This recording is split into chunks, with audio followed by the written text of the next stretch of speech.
In this video, we're going to look at self-mentions or first-person pronouns in scholarly articles that refer to the writers excuse me, of those articles.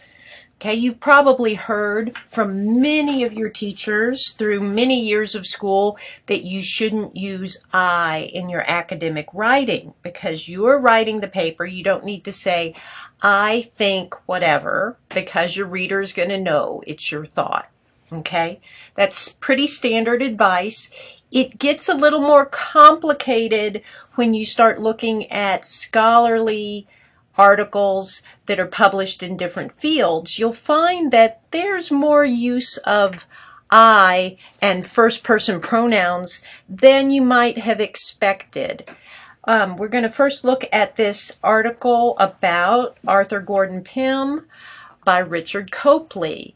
And in the first paragraph that goes on to the second page, I've highlighted all the times that I appears, and it is 7, a total of 7 times, and he is giving context for his argument in this piece in contrast to what he has said before and what other scholars have said.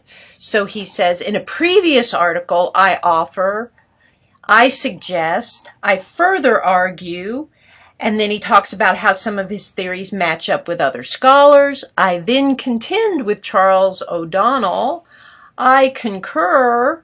And then as he's winding up, he's given some background. He's getting us to where he is going with this particular paper. And he lets us know that in the present paper, I propose to continue the investigation by blah, blah, blah. By doing so, I intend. And so he's let us know in this introductory paragraph the ideas that he's building on that have been published elsewhere by him and by other people, and what he's going to do to develop those in this particular paper.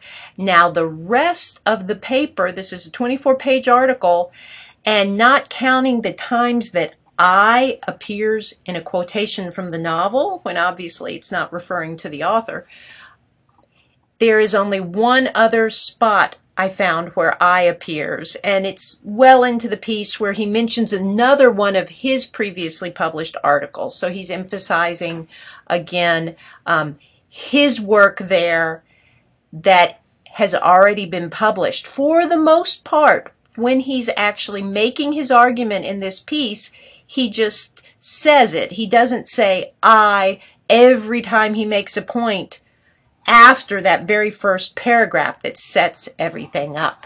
Okay? Now, if we look at a psychology article, we're going to see a few differences. For one, this is written by 2 people, so when we're looking at first-person pronouns, we are looking for plural versions. And we see in the introduction, this is just a 2-page article, so much shorter than the Copley piece, but in the introduction, when they are setting up the reader for where they're going in the paper and what ideas they're building on, they use the first-person plural pronoun, we. Okay, here we report a study. We tested this hypothesis. We manipulated the extent to which participants experienced blah, blah, blah. So that introduction has several mentions of the authors through that first-person plural pronoun. I've had students tell me in the past that this doesn't seem inappropriate for academic writing because we sounds more objective than I. I sounds too subjective. But you can't really avoid I all the time if you're writing a paper by yourself. Sometimes you will find more mention of the authors through pronouns like we or I in a method section.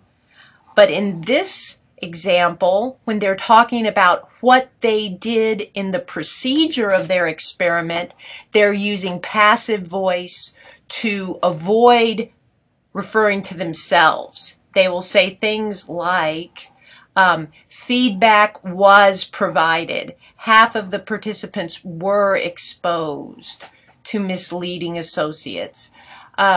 So they are explaining what they did, but they are not using we in this case. You'll find many examples of method sections in scientific articles or social science articles where they do use we. So there's going to be a range of variation there across the disciplines about how the authors mention themselves. Usually, when they get into talking about what they're claiming and what the results are, they're just going to make those declarations and say things without the first person pronouns. It's interesting that problem-solving performance did not correlate positively with retrieval-induced forgetting. Okay, they don't say we think that. They're just putting it out there. So you'll find that those first person pronouns, those self-mentions, usually come pretty early on in scholarly articles where they're setting up what they're doing in distinction from what other people have done and really letting the reader focus in on their purpose for that particular article.